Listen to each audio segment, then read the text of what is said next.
This is a Squiz podcast. We're your shortcut to being informed. Squiz Kids! It's your daily news fix. Fun, free, fresh.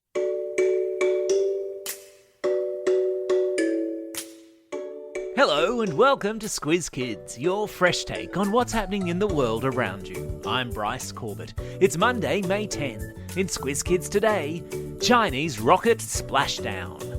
Italy's human eating hyenas. The dog saved on Mother's Day. And here come the gaming grannies. That's what's making news, kids style. The lowdown. What were you doing yesterday lunchtime? Maybe celebrating Mother's Day? Well, if you were the remnants of a Chinese rocket that had been orbiting Earth for days and threatening to come crashing down, you did just that. Smashing into the ocean near a country called the Maldives, smack bang in the middle of the Indian Ocean, and thankfully not hurting anyone. As we reported last week, the world was on alert to see where the rocket would land. China had sent it up into space a couple of weeks back to transport a piece of a space station they are planning to build up there. And instead of disposing of their space rubbish properly, they let it fall back down to Earth and hoped it didn't hit anyone on the way down. Clearly, someone needs to explain to them the importance of not littering, especially up there in space. The rocket was carefully monitored by lots of countries all weekend, and lots of amateur stargazers too. But, despite reports, the United States military denied it had prepped missiles to blow it up in the sky if it looked as though it might come down and crash on land anywhere near a town or city. There's a link in today's episode notes to a video which explains just how much space junk there is orbiting above our heads as we speak.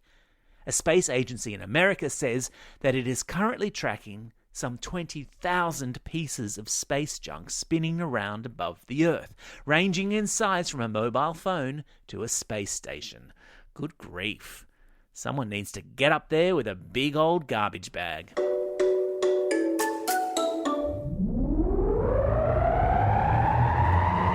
Spin the globe. Each day we give the world globe a spin and find a news story from wherever it stops. And today we've landed in Rome, the capital city of Italy, where archaeologists have discovered a cave filled with the bones of ancient humans who'd been attacked and eaten by a pack of hyenas. Yikes, what a way to go. The bones belong to Neanderthals, a species of human that existed in Europe and Asia until about 40,000 years ago. We're talking about humans that are often portrayed as cavemen.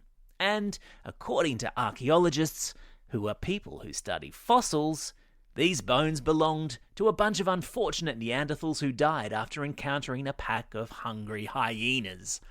Because life on Earth for humans 40,000 years ago was a lot more intense than it is for most of us today. I don't know about you, but I don't see a whole lot of hungry packs of hyenas where I live, except for my kids when they're really hungry.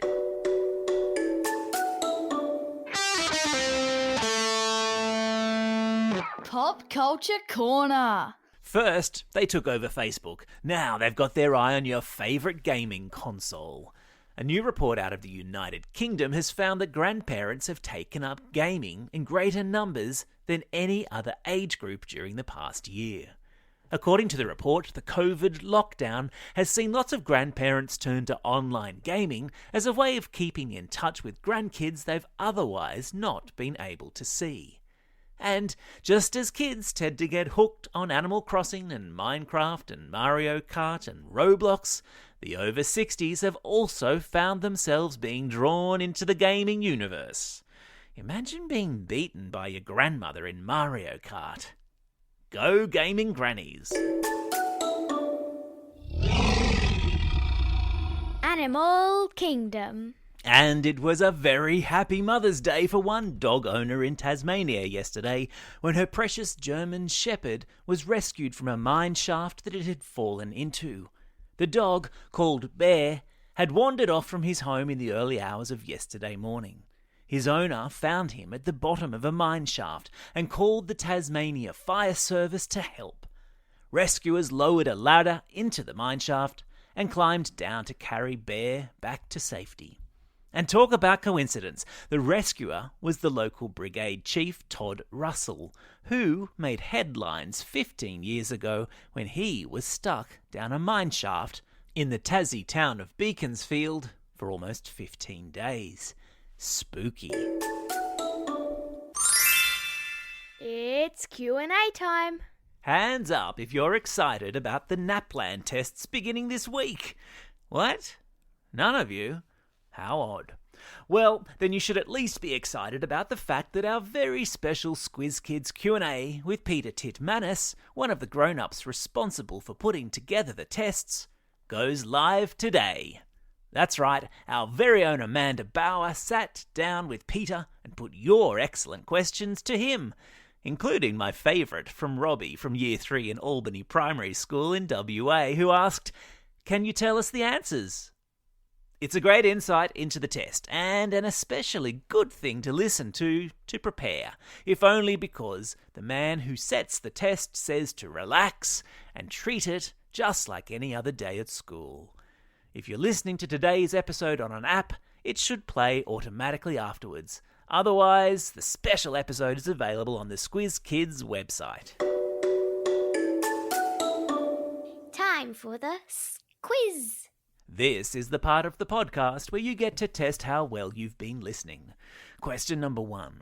What was the name of the country in the Indian Ocean closest to where rocket remnants landed yesterday?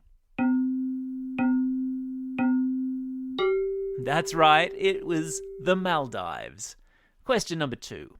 What sort of animals do archaeologists believe made a meal of ancient humans in a cave south of Rome? You got it, they were hyenas. Question number 3. What was the name of the German shepherd rescued from a mine shaft in Tassie yesterday? Yeah, it was Bear.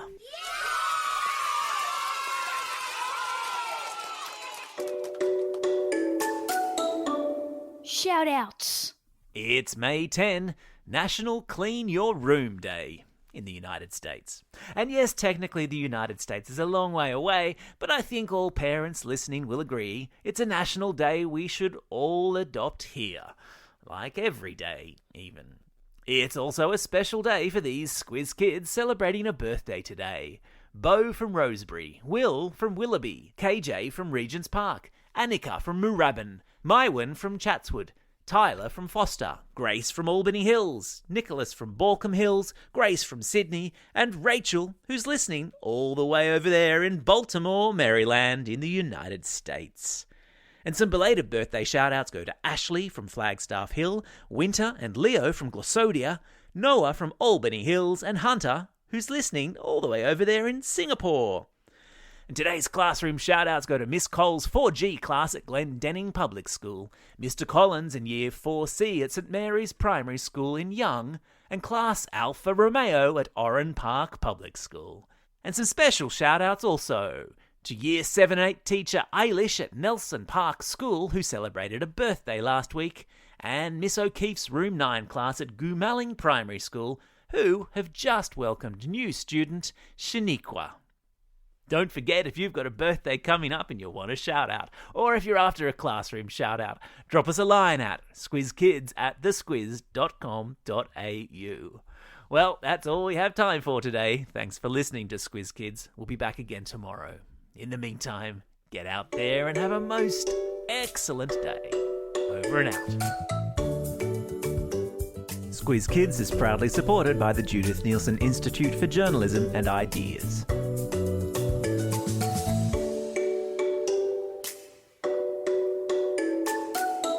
Squiz Kids. It's your daily news fix. Fun, free, fresh.